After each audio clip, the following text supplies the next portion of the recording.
ছেলেরা যদি 4টা বিয়ে করতে পারে তাহলে মেয়েদেরও 4টা কেন, মেয়েরা আরো বেশি করবে, কারণ মেয়েদের এনার্জি অলওয়েজ বেশি থাকে। ছেলেরা যদি 4টা বিয়ে করতে পারে তাহলে মেয়েরা পারবে না কেন? অবশ্যই পারবে, কারণ নারী পুরুষ সমান অধিকার। আর যদি একটা কথাই চিন্তা করি তাহলে মেয়েদের চেন কোনো কাজে লাগে না, চেন খুলে মুতার অধিকার তো তাদেরও আছে। মালে আসেন, একটা চাবি দিয়া যদি 4টা তালা খোলা যায় ওটাকে বলা হয় মাস্টার কি, আর একটা তালা যদি 4টা চাবিতেই খুলে সেটাকে বলা হয় কি। ধরেন আপনি 4টা ইঁদুর পালেন, আপনার কাছে গর্ত আছে একটা, বাহিরে অনেক বৃষ্টি, বুঝেনি তো ওয়েদার ডিমান্ড। এখন 4টা ইঁদুরের একসাথে গর্তে ঢুকতে হবে, তখন আপনি কি করবেন? ধরলাম উপরে নিচে মিলাইয়া আরো 2টা আছে, হ্যাঁ, তাহলে 4 নাম্বার ইঁদুরটা কই যাবো? কানের ফুটা দা না নাকের ফুটা দিয়া?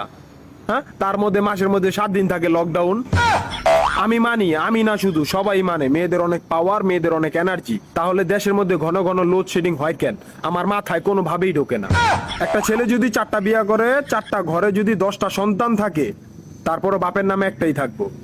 এখন আপনি যদি 4টা বিয়ে করেন, একটা সন্তান হয়, তাহলে বাপের নাম কি দিবেন? সলিমুদ্দিন, কলিমুদ্দিন, আনোয়ার, মনোয়ার, নাকি গড়ে মিলাইয়া জানোয়ার?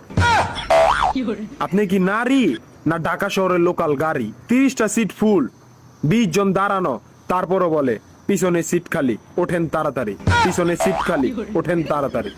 শুধু এই সমস্ত মেয়েদের কারণে পুরা নারী জাতির সম্মানহানি হয়।